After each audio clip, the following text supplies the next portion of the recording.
ہوتے ہیں. فرمایا وَإِنَّا لَجَاعِلُونَ مَا عَلَيْهَا صَعِيدًا جُرُزًا, جہاں کھڑے کھڑے تم تھکتے نہیں ہو, دیکھتے دیکھتے تمہارا دل نہیں بھرتا, ایک دن وہ آنے والا ہے جس دن کو ہم نے اس کو مٹی بنا دینا ہے, مٹی کا میدان بنا کے رکھ دینا ہے.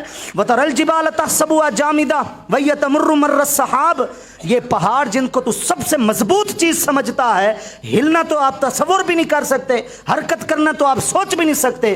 رب فرماتے ایک دن وہ بھی آنے والا ہے, یہ مضبوط پہاڑ ایسے تمہاری آنکھوں کے سامنے چل رہے ہوں گے جیسے بادل چل رہے ہوتے ہیں. ان کی کیا اوقات ہوگی؟ ان کی کوئی اوقات نہیں ہوگی. اذا زلزلت الارض زلزالها واخرجت الارض اثقالها, زمین کے اندر جب زلزلہ برپا ہوگا تو زمین اپنے سارے کا سارا بوجھ جو ہے باہر نکال کے رکھ دے گی. اس وقت انسان کہہ رہا ہوگا مالہا, یہ کیا ہو گیا؟ یومئذ تحدث اخبارہا, اس دن پھر زمین اپنی ساری خبریں تمہیں بتا دے گی کہ تم میرے اوپر کیا کیا کرتے تھے. بِأَنَّ رَبَّكَ أَوْحَالَهَا, جب رب خود اس زمین کو حکم دے گا کہ اندر والا بھی اگل کر باہر نکال, اور انسان جو تیرے اوپر کیا کرتے تھے وہ بھی آج ان کو خبریں دے.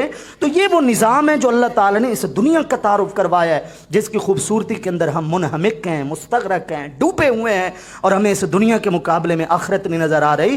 اس دنیا کو اس حیثیت سے دیکھا جائے کہ اگر کہیں خوبصورتی نظر آتی ہے تو وہ تو ہمارے لیے آزمائش ہے, وہ تو ہمارے لیے جناب بہت بڑا امتحان ہے کہ اس خوبصورتی کے اندر کہیں ہم اندھے ہو کر جو ہے نا پیچھے نہ چل پڑیں, اور اس خوبصورتی کے خالق کو کہیں ہم بھول نہ جائیں. یہی وجہ ہے کہ آپ علیہ الصلوۃ والسلام نے بھی اس طرف اشارہ فرمایا, اور فرمایا الدنیا حلوۃ خدرۃ, دنیا بڑی میٹھی ہے, دنیا بڑی میٹھی ہے, خدرۃ سرسبز و شاداب ہے, آنکھوں کو بھلی لگتی ہے, آنکھوں کو خیرہ کر کے رکھ دیتی ہے, حیران کر کے رکھ دیتی ہے, پریشان کر کے رکھ دیتی ہے. اتنی میٹھی ہے, اتنی پیاری لگتی ہے, اتنی پر رونق لگتی ہے.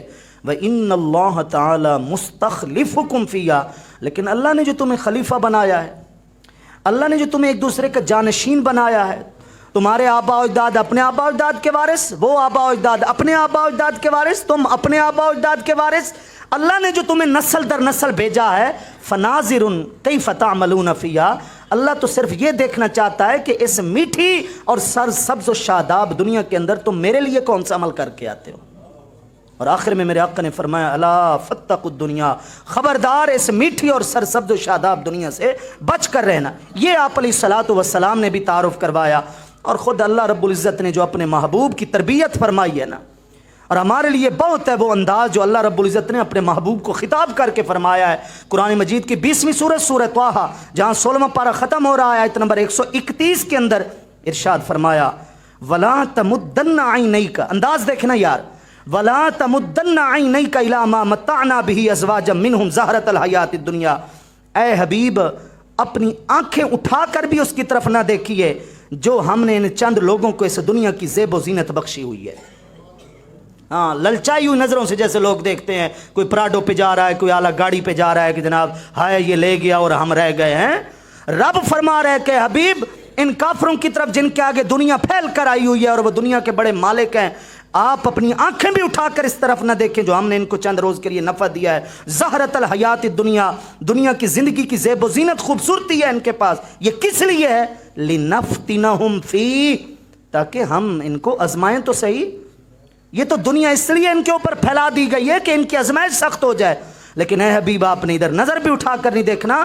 وَرِزْقُ رَبِّكَ خَيْرٌ وَأَبْقَىٰ, جو رزق تیرے رب کا ہے وہ سب سے بہتر بھی ہے اور سب سے زیادہ دیر سے بھی رہنے والا ہے, سب سے زیادہ باقی رہنے والا وہی رزق ہے جو تیرے رب نے تیرے لیے رکھا ہوا ہے. وَأْمُرْ أَهْلَكَ بِالصَّلَاةِ, آپ تو نماز پڑھتے ہی ہیں, اپنے اہل خانہ کو بھی نماز کا حکم دیتے رہیں.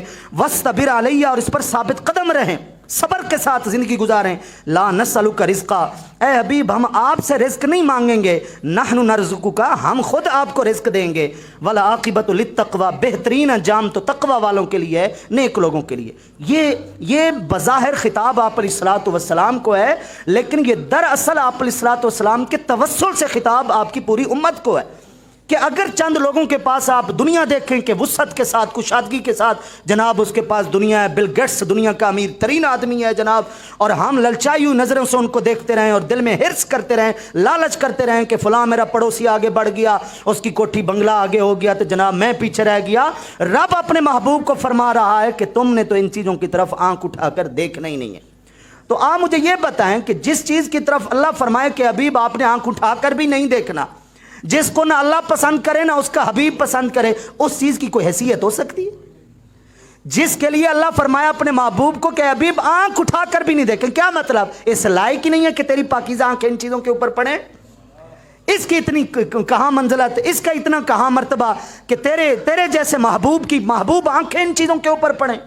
یہ اس لائق ہی نہیں ہے کہ تو ان کی طرف دیکھے، اپنا منہ بھی ان چیزوں سے پھیر لے۔ اس سے پتہ چلا کہ اگر کوئی اس نظر سے دنیا کو دیکھتا ہے کہ وہ آخرت کو بھول جاتا ہے، تو پھر تو اس نے دنیا کا تعارف جو اللہ نے کیا ہے وہ تو ہم نے پھر پڑھا ہی نہیں ہے، سنا ہی نہیں ہے، سمجھا ہی نہیں۔